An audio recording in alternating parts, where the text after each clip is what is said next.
Hello, good people of YouTube. Mountbatten here, and there is the subject of today's video. So the title of this video is probably something on the lines of, I'm sorry wargaming, but this is absolutely ridiculous. And yep, we're talking about everyone's new favorite class in the game, submarines. Just a reminder, we'll be live streaming right here tonight on the channel and on Twitch, so make sure to come check that out around 5 p.m.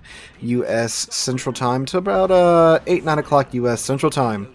So, I'm in the Tier 10 British battleship, the Conqueror, here on a flank that's not really winning that well in the background footage you're watching right now. Well, I guess more the background footage because this is the subject matter of today's video. Now, as you guys just saw, I just basically dropped my anchor, turned hard over in order to dodge that first set of U-2501 torpedoes. You can see I'm already dropping my depth charges. I dropped where his ping was, then I saw that his ping had traveled more to the left, then I kind of guesstimated where he was going to go. Wasn't very close to where he was at, and I didn't get a direct hit, but I did get him there with the splash damage. And here comes another set of his torpedoes already. And if you haven't noticed too, he's basically been pretty much pinging away at me for the last couple of minutes from where we picked this up at in this replay. Now, as you see too, this isn't really a great flank that I'm on. I've been kiting. I got a Henry, a Louisiana, and a Montana all chasing me down. But this is what Conqueror is generally good at: kiting away, burning down the enemies coming after you. Then you flip the script on them and turn around and push them. That's what I normally do with my Conqueror. What I've been doing up to this point was spamming HE, making them think that I'm just one of those Conqueror players who just sits there and spams HE. But then, when something like the Henry gets close enough, you load that short fuse British AP in the tubes, especially against the cruisers, and then you just punch them in the face with it, and then again you flip the script and you turn around and you push them. And that works out quite a bit for me and my Conqueror, at least. And here goes another set of U-2501 torpedoes. There I popped Cunningham's talent that gives me another charge of my consumables, which means another super heal for my Conqueror, which is very nice. So this Yoshino did turn around and he started to help me out over here.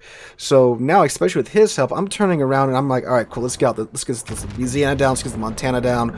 We got this. We can tank this flank back. But there's that 2501, and keep him in mind, because we are talking about submarines in this video. We do get a nice 14k salvo on the Louisiana.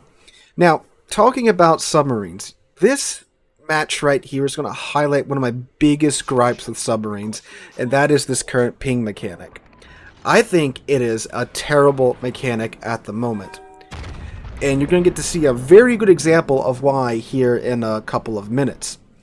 So I'm turning around. Unfortunately, my Yoshino got down, but we're about to get the Louisiana out, and I got some crossfire coming in from the Kremlin as well to help me with that Montana. All right, so there again, another ping for the 2501.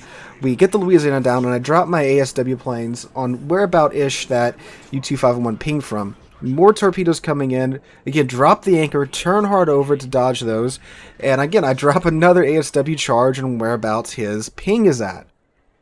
So the way this current system works is that when the submarine pings, that effect appears above the area where they pinged at for a few seconds. And that's all you get. And the submarine could be moving at full tilt. He could be going at 1/4 speed. You don't really know how fast he's going or what direction he's heading in. So you have to kind of guesstimate for yourself where he's at. You can see right there too, it doesn't really last for that long. I was waiting for it there, and I still barely got the planes out on time. And here again, he's launched some more torpedoes at me. I'm turning in, and if you're like counting down his in between his salvos of torpedoes, it's not very long at all, because the reload on these submarines are usually around 30-40-ish seconds, which is of course much shorter than your damage con. So he gets a salvo on me there because I had to turn into him. I've been maneuvering, I've been slowing down, I've been changing my speed, and of course battleships are these slow ships that, you know, they can't keep up with that and maintain their current speed and velocity.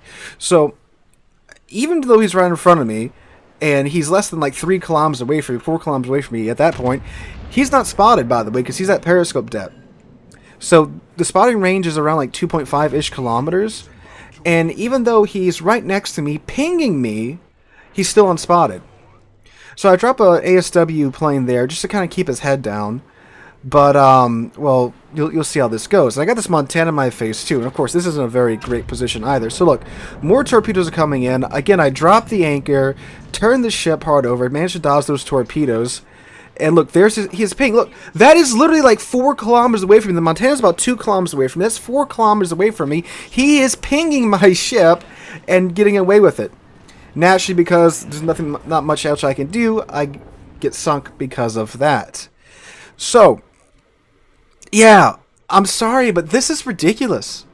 The guy is 5 kilometers away from me, and he is pinging my ship. And he's getting away with it, staying unspotted. Now, of course, this situation isn't ideal, obviously. If there was a DD there, 6 kilometers away from me, dumping torpedoes in the water, it would also be a very unideal situation. But of course, DD torpedoes don't home. You can, maneuver, get stern in or stern out to where you think the torpedoes are coming from, and, get less of your ship facing them. That way, you may only hit 1 or 2 torpedoes and not, the full rack of U-2501 torps. But with submarines, you can't do that. And of course, DDs, not a lot of DDs can get, well, no DDs can get 4 kilometers away from you at tier 10, unspotted, top the 8 of a smoke screen, at least. The Shimakaze's, what's 5.5? And most Shimakaze players won't get that close because, they run the danger of, bumping a little bit too close to you, and now they're spotted, and, well, now everyone wants to shoot them. Submarines, of course, they can just tap C and go underwater, and then you can't see them at all. So keep in mind, for the last, 7 minutes of that match, that U-2551 was sitting there doing that. Now, granted, of course, he wasn't always that close, but that right there is a key frustrating factor that many players have with submarines. They can get that close and just ping away to their heart's content. And that is beyond annoying to deal with. Because as you saw there, I'm trying to deal with a Montana and a couple other ships, and I have to pretty much drop whatever I'm doing to try and dodge this guy's torpedoes. Even though I was varying my speed, changing my course as much as I could, it still wasn't enough. Now, again, it's not like it was a situation that was overly ideal for me anyway, but that is frustrating. Again, what I'm trying to say is that the fact that I was sunk because of the guy's torpedoes isn't what I'm upset about. I'm upset that the current ping mechanics allow for someone to ping that close to you with still very little threat to them. Now, granted, if I had another ship or two with me between just, a handful of ASW charges, we probably could have got him, but, the reality is most submarine players won't engage you in those circumstances. The good ones won't, at least. They will come and try to deal with you when you're off by yourself or with, just 1 or 2 other ships. And when they are that close to your ship, 4 or 5 kilometers, they really should be spotted when they are pinging your ship with an acoustic ping. As we talked about many a times on this channel, active sonar pinging is very, very loud. And when you're within that close of a ship, you really should be spotted if you're letting one of these things rip in the open ocean. At least from my opinion. And in my opinion, too, is that the guy shouldn't even have been using guided torpedoes at that close of a range. He really should have been using his unguided ones because, 1, they do more damage, and 2, the hydrophone effects wouldn't have popped up, so, using your player-based skill rather than the guided torpedoes to, land your torpedoes on target. So the game should be rewarding you for doing that and punishing you for using the less skillful option from the closer range, in my opinion, at least. And again, this all could have been avoided if they had used a mechanic that did exist during testing at one point, or maybe I'm thinking it, I'm making it up, but either they should be using this mechanic that I think they used at one point in testing, was proposed during testing, where when you ping, after so many pings, your detection range starts to bloom out. just like you do with firing your guns, because again, active sonar is very loud. And the more times you have to ping, like that guy was, I'm pretty sure at one point, as soon as his ping was coming off a cooldown, he was letting it rip on me there at the end. And when you're pinging that much from that close of range, you should definitely be spotted, in my opinion. Again, as punishment for one, you know, you're missing the opportunity to land your torpedoes.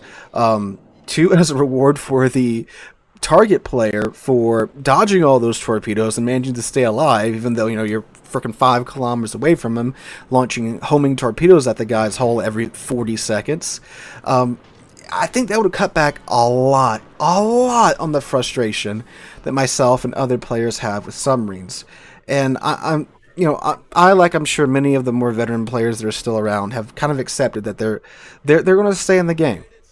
I mean, heck, we've got 2 more lines coming out this year.